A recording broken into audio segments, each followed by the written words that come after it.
pero esos canallas no lesionaron la credibilidad del juego. Pete Rose sí, y yo creo que esa es la gran diferencia. Y además hay otra cosa con Pete Rose, Jorge, y amigos que nos ven. El paso del tiempo, lejos de absolverlo, lo empantanó todavía más.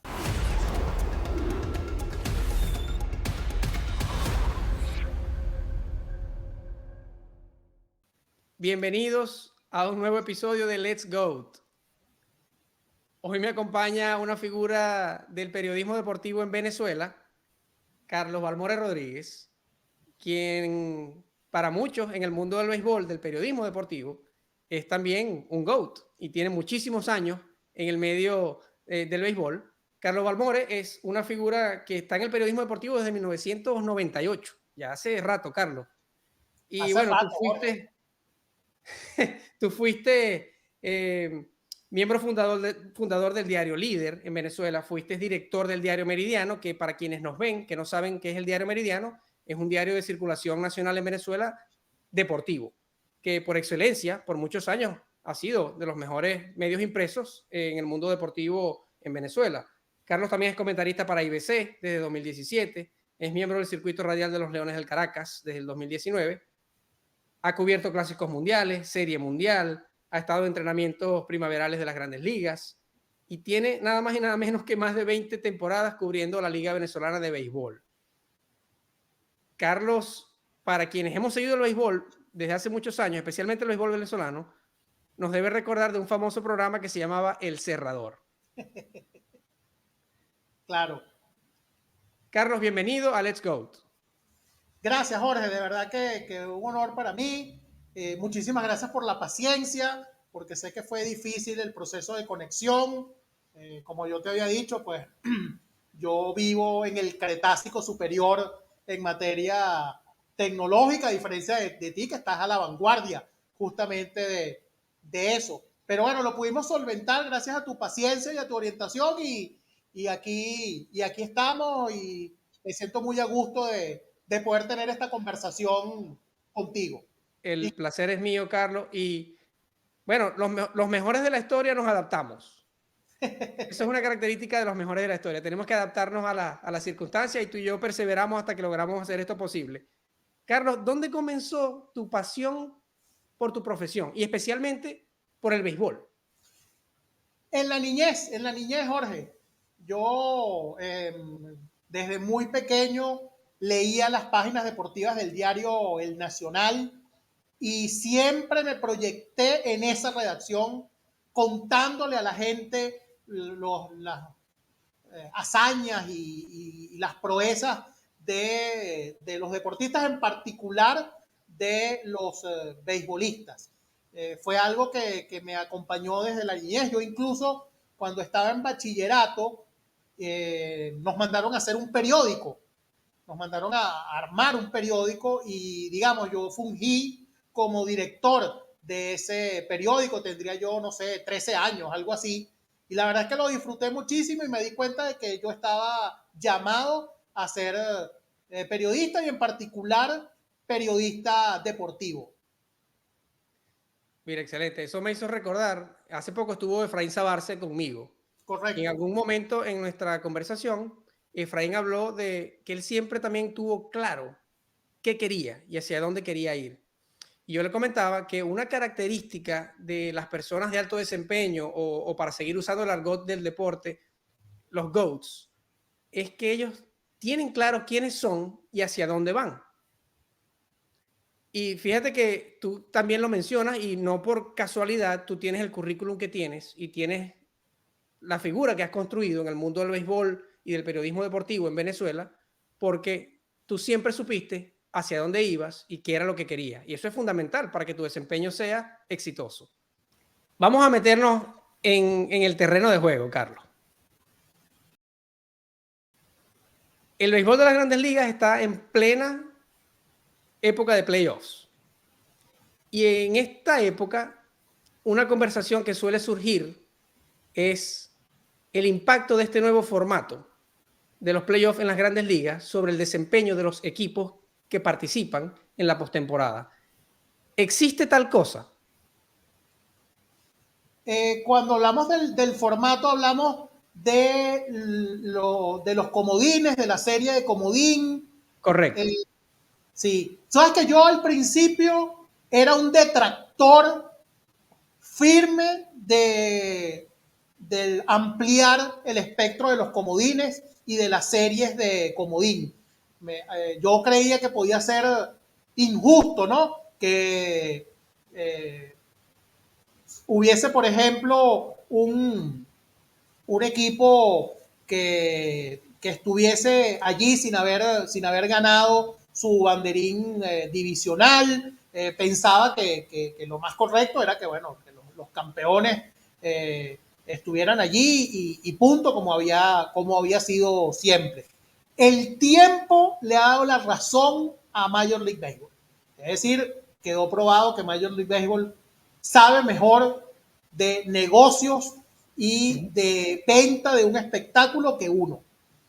Porque la serie de comodines ha permitido que haya frentes de batalla abiertos hasta lo último y que haya además más ciudades involucradas en esa búsqueda, ¿no?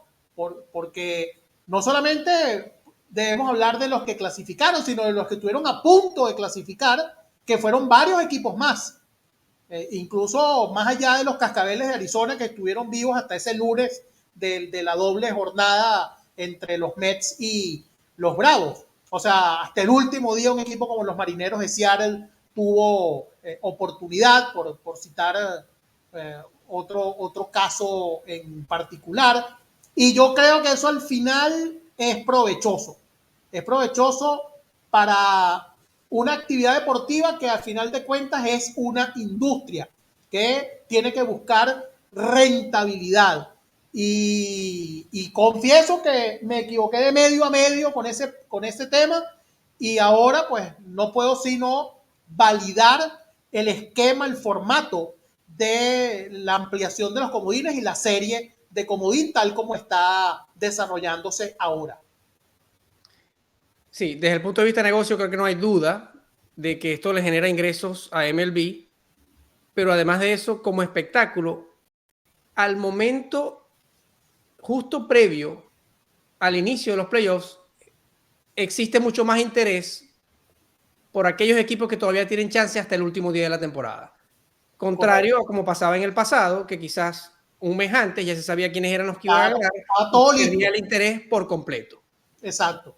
Sin embargo, Carlos, vamos a verlo ahora en el momento en que arrancan los playoffs, bajo esta figura de comodines, especialmente con esta expansión que arrancó en el 2022, donde ahora hay 2 equipos más. ¿Tú crees que el descanso de los equipos que llegan primero, que se hacen del banderín de sus divisiones, los afecta cuando finalmente pueden jugar en contra de estos equipos que llegaron como comodines y que de repente vienen calientes habiendo jugado una serie antes que ellos? Tú sabes que yo no he podido conseguir alguna estadística que más o menos te permita establecer una tendencia que favorezca o desfavorezca el descanso. Ahora, por así intuitivamente, yo creo que es mejor llegar descansado que llegar con la lengua afuera, llegar in extremis. Llegar así te permite varias cosas, te permite recuperar algún lesionado, te permite armar la rotación a tu gusto, que no te quede la rotación al revés, como sí le puede ocurrir a un conjunto que tenga que jugarse la vida en las últimas instancias y tenga que usar a su pitcher más importante para poder avanzar. El equipo que está esperando, que está simplemente expectante, no tiene que hacer eso. Dice, este va tal día, este va tal día y este va tal día. Eso yo creo que es favorable. Hay quienes dicen que eso perjudica. Brian Snitker, por ejemplo, el manager de los Bravos de Atlanta, ha sostenido que ese parón los afecta. Bueno, por supuesto que él conoce, digamos, el comportamiento habitual de su equipo, pero hasta ahora yo no he visto ningún estudio que le permita a uno saber hacia dónde van los tiros, ¿no? ¿Qué pasa históricamente con esos equipos que esperan, que están simple y llanamente aguardando por el rival que les corresponda? Entonces hay casos de casos. A los Yankees no les desfavoreció. O sea, los Yankees estaban esperando a los Reales de Kansas City y les ganaron. Ciertamente pues les costó batear, todo lo que tú quieras, pero avanzaron a la siguiente ronda. Entonces, la verdad es que no hay, y eso estoy seguro que si no se ha hecho está a punto de hacerse.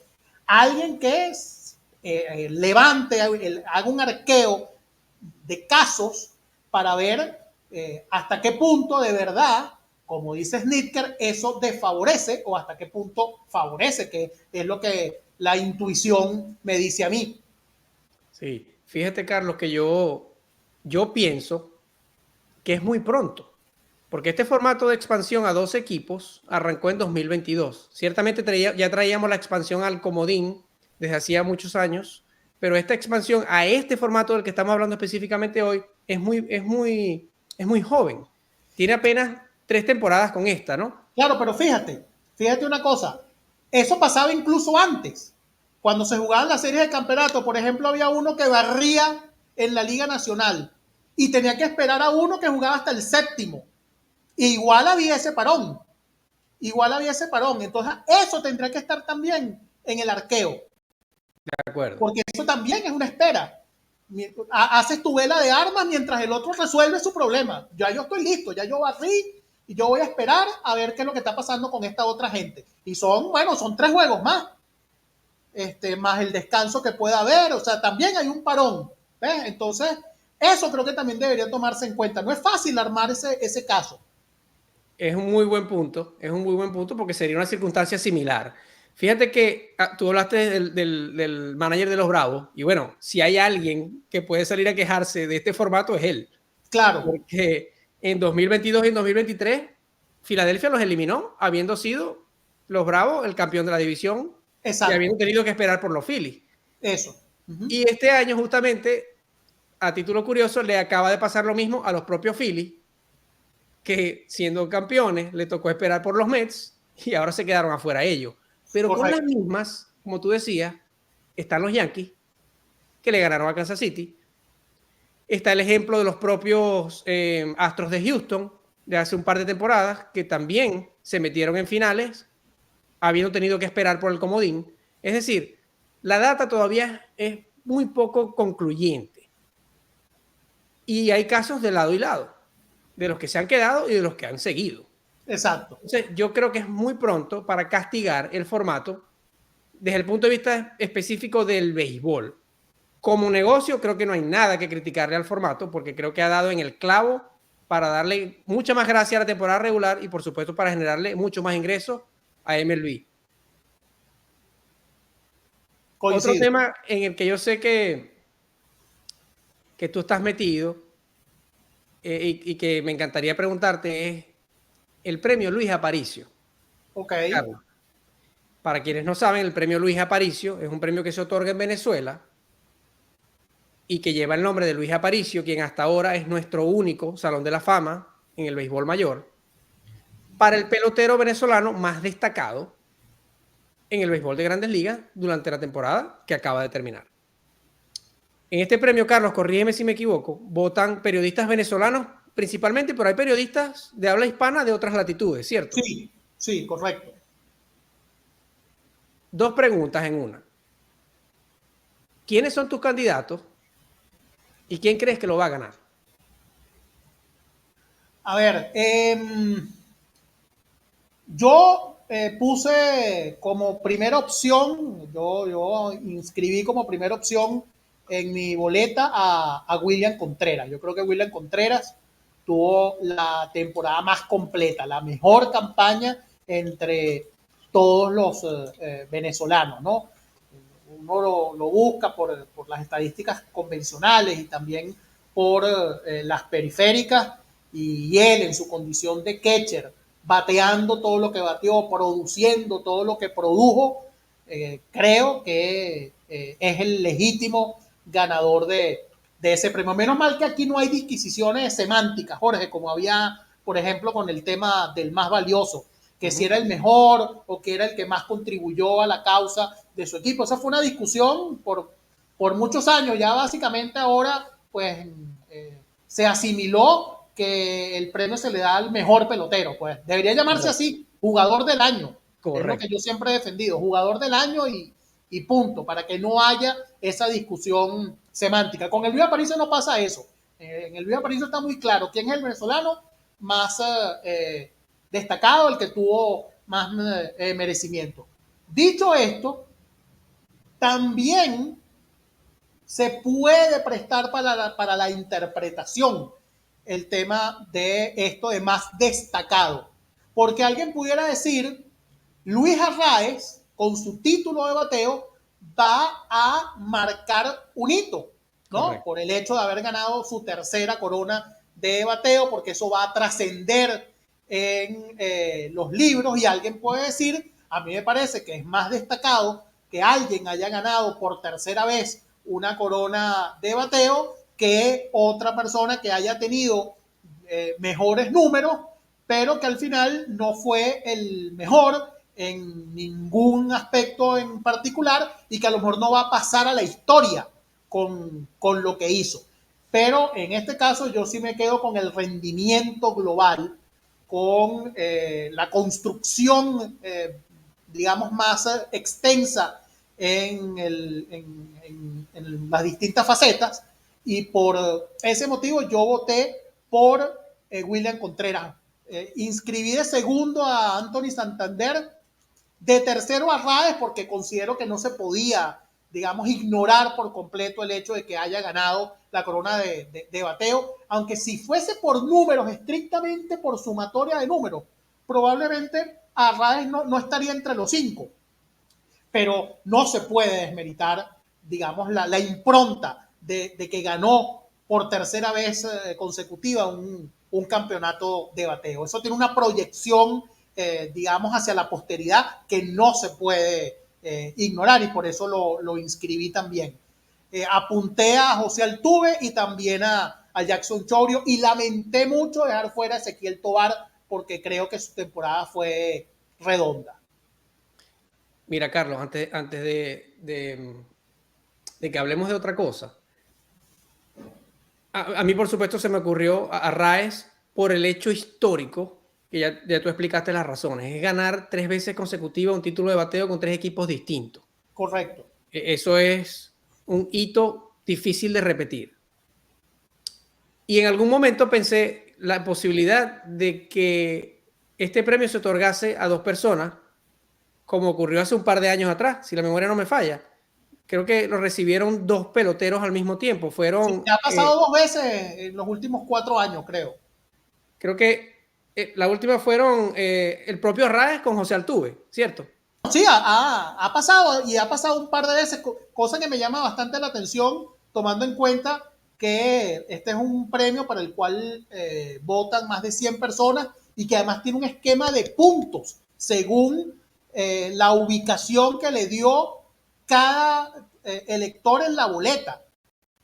Pero bueno, eso fue lo que se publicó, que salió, que quedaron empatados en puntos 2 peloteros para el primer lugar, y lo compartieron. Es decir, ya ha pasado en un par de oportunidades que se le ha entregado el premio a 2. Correcto. Sí, estaba viendo 2018 Acuña y Jesús Aguilar, y en 2021 Arraez y José Altuve. Ok, correcto.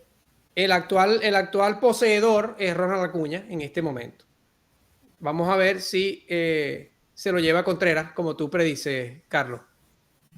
A ver, yo voté por Contreras, ahora no estoy claro en quién lo va a ganar. Claro. Es más, tengo la sensación de que lo puede ganar Santander. Ok. Por el temporadón que tuvo, y bueno, más de 40 jonrones, etcétera, etcétera. A lo mejor lo gana Santander. Carlos, ¿cuál es tu impresión a propósito del fallecimiento reciente de Pete Rose sobre este tema sobre si Pete Rose merece o mereció entrar al Salón de la Fama después de su escándalo con las apuestas. ¿Qué opinión te merece a ti?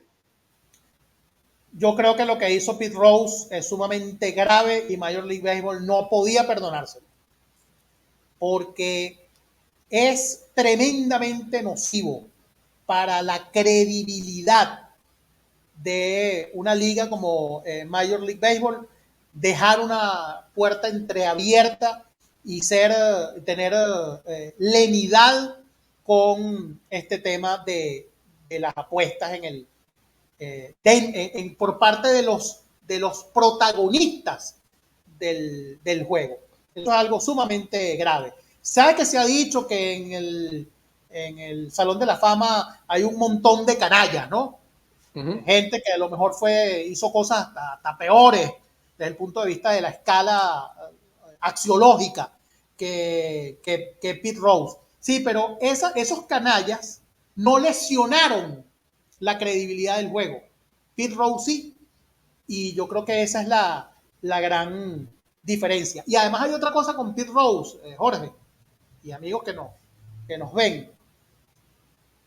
El paso del tiempo, lejos de absolverlo, lo empantanó todavía más, porque fueron saliendo revelaciones y cuadernos, producto de investigaciones independientes, que incluso pusieron en duda la afirmación de Pete Rose de que él nunca había apostado en contra de los Rojos de Cincinnati, siendo él manager de ese equipo.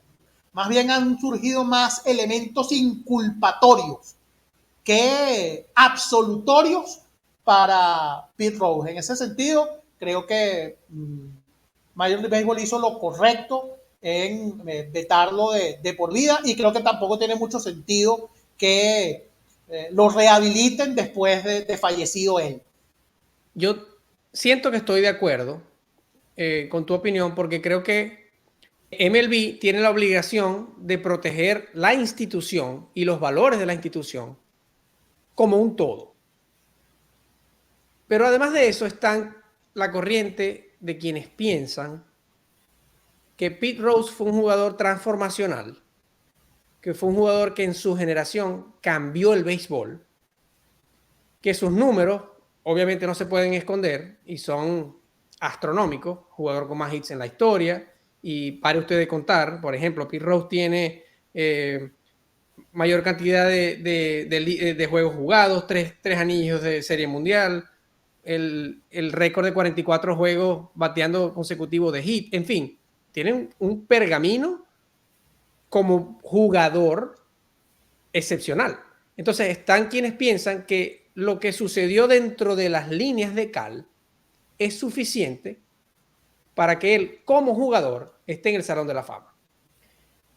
En mi caso, yo siento que la persona fuera de la cancha o del terreno y la persona dentro del terreno no son dos personas, son la misma persona. Yo no puedo separar tus logros como jugador de lo que tú hiciste como persona, que en este caso valga decir que incluso él manchó su rol como manager, a pesar de que ya Claro, no era jugador, él estaba dentro del juego, dentro del juego. cuando cometió su pecado mortal, ¿no? De apostar, siendo manager, Jorge, siendo manager, alguien Correcto. que toma decisiones que afectan, que inciden en el desarrollo del juego. ¿Quién le quita a la gente de la cabeza la posibilidad de que él haya armado un line-up o de que él haya puesto un pitcher para perder? Eso es gravísimo. Sí. Eso es sumamente grave. Es que incluso para ganar es grave. Es grave y es inaceptable. Sobre todo por el fantasma de los medias negras. O sea, ese antecedente que dañó severamente al béisbol y a su credibilidad, gravitó sin duda para que en su momento Bartlett Yamari pues tomara esa decisión tan drástica con alguien que evidentemente por sus números tenía méritos para para el Salón de la Fama. Eso es indiscutible. Probablemente, no lo sé, si Pete Rose no hubiese tenido esa mancha en su carrera, hubiese sido el primer unánime. ¿Quién quita? Porque la verdad es que era un jugador excepcional y bueno, bateó 4,256 hits. Nadie más va a dar 4,256 hits. Esa es la percepción que yo tengo. Pero es que esa no es la discusión, Jorge.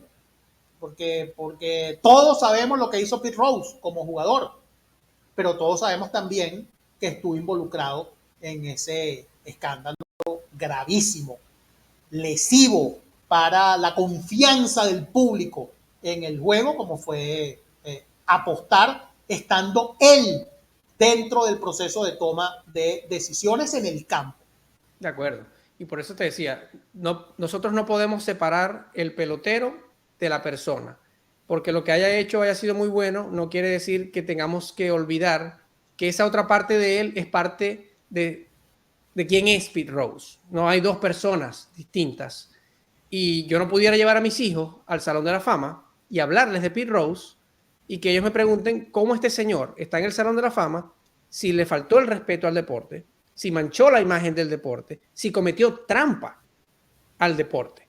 ¿Qué mensaje le estamos dando al resto de las personas cuando exaltamos a una persona como Pete Rose, que aún como pelotero lo merecía, pero como persona perdió ese derecho? Ahora, siguiendo tu línea argumental, ahora te pregunto yo a ti. Un caso como el de Ty Cobb, que era un racista, era un pendenciero, era la peor persona que tú pudieras imaginar, pero bueno, también fue una gloria del béisbol y él sí está en el Salón de la Fama. ¿Cómo abordas tú ese caso en particular a la luz de lo que me acabas de decir? Yo pienso que Ty Cobb no debería estar en el Salón de la Fama. No debería estar, ok. No debería Bueno, estar. eso es coherente. Uno puede estar en desacuerdo o no con eso, pero es coherente con lo que acabas de decir. De acuerdo. Y eso me lleva a preguntarte, Carlos, ¿qué atributos para ti hacen a un deportista un mejor de la historia? Mira, el mejor de la historia para mí es el que haya dominado por más tiempo su especialidad.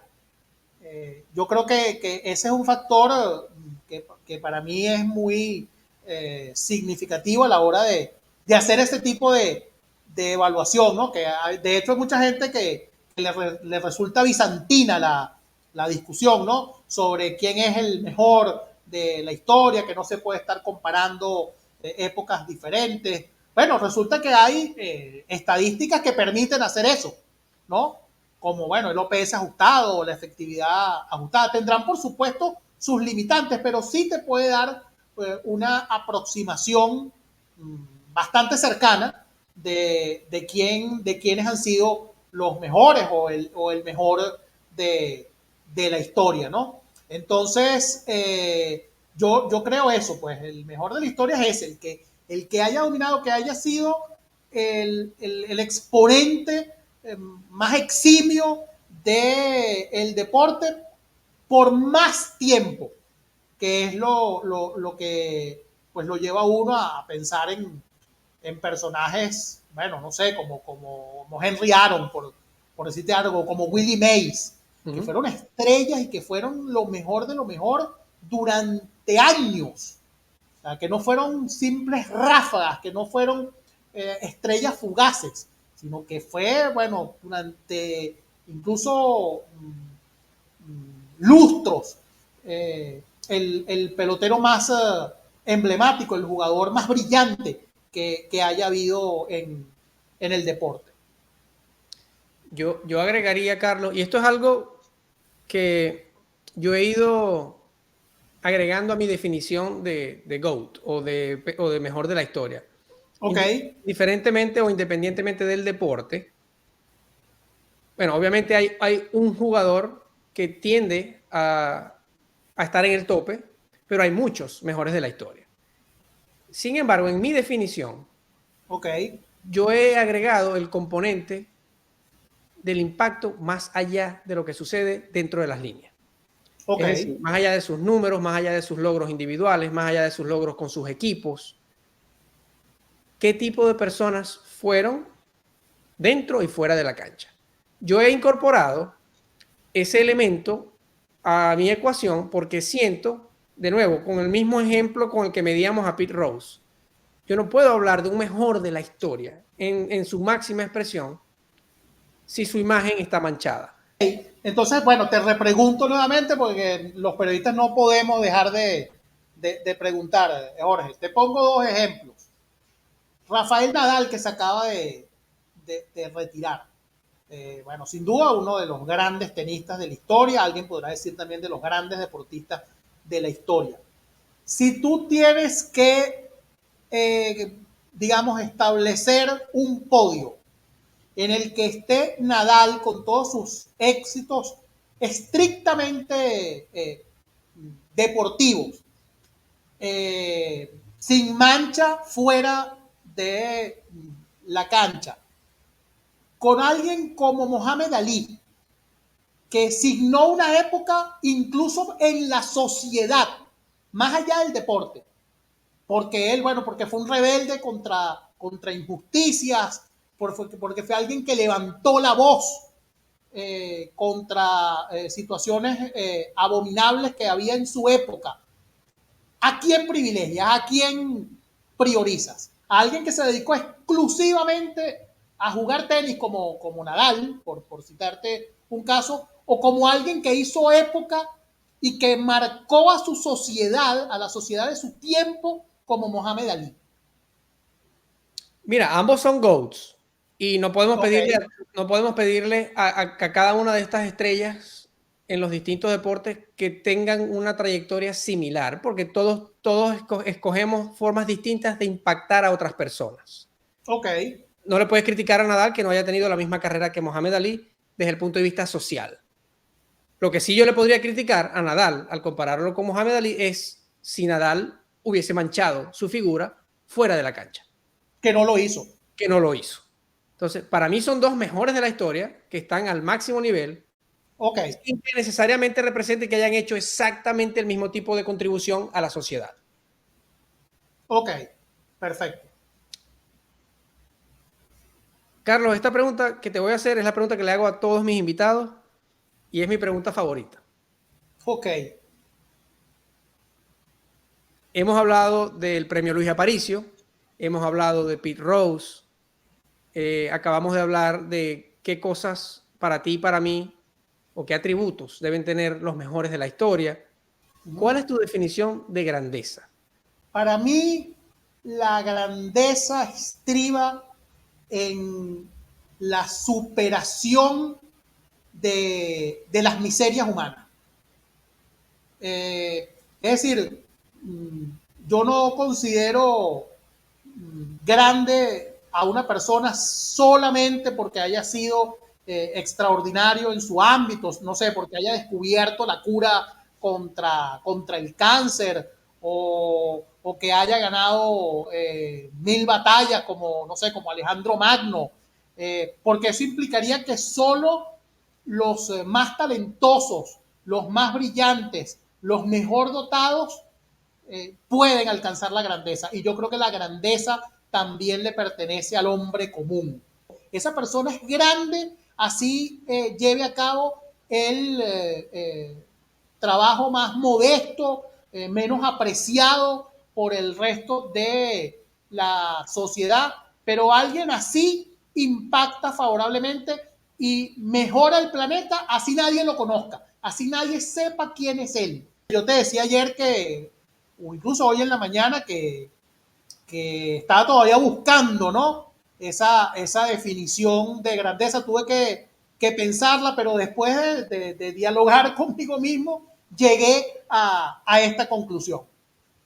Mira, me encanta tu definición, Carlos, y quienes me han visto, quienes me siguen o quienes han visto el programa, han escuchado una frase que para mí es mi mantra, que para mí es mi eslogan, y que al final del día es la razón por la que este espacio existe. Hay alguien para quien el GOAT eres tú. ¿Qué quiere decir eso? que todos, aunque no lo creamos, aunque no lo sepamos, somos la referencia para alguien en nuestro círculo cercano, para nuestros hijos, para nuestros padres, para nuestros compañeros de trabajo. Y es importante que nosotros entendamos la importancia de ese rol sin que necesariamente, como tú decías, seamos la figura que descubrió la cura contra el cáncer o seamos Lionel Messi. Exacto. Desafortunadamente, el mundo en el que vivimos hoy nos ha acostumbrado a pensar de que estos atributos que exhiben estos deportistas, a quienes llamamos mejores de la historia, son exclusivos de ellos y olvidamos que son atributos que están disponibles para nosotros también. Claro, dicho sea de paso, un inciso aquí corto. Hay personajes insignes, talentosísimos, que han destacado en sus respectivos ámbitos, que son unos miserables en lo que es su calidad humana. Entonces, una persona así no puede tener grandeza. Así aparezca en los libros de historia, no importa. Los atributos que exhiben estos deportistas, a quienes nosotros consideramos los mejores de la historia, los tenemos nosotros también. Y hay un mejor de la historia en cada uno de nosotros para alguien en nuestro círculo cercano. Alguien a quien yo asocio con grandeza es a Nelson Mandela. Y no porque haya sido simplemente el presidente de Sudáfrica, el hombre que derribó el apartheid y todo eso que todo el mundo le reconoce. Él es grande porque supo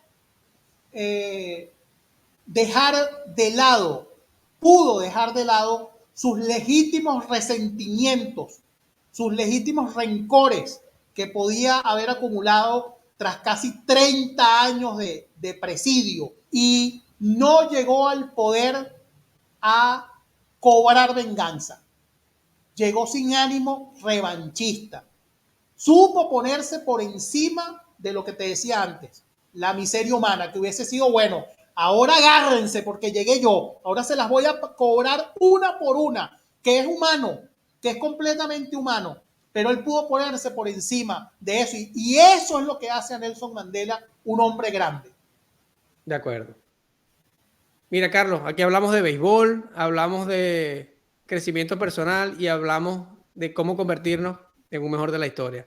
Te agradezco enormemente el tiempo, te agradezco enormemente que hayas venido y que hayas estado dispuesto a compartir tus puntos de vista, no solo desde el terreno, sino también desde la perspectiva del crecimiento personal. Nosotros acá nos despedimos con una señal de costumbre. Yo digo, nos fuimos y nos vemos en un próximo programa. Gracias.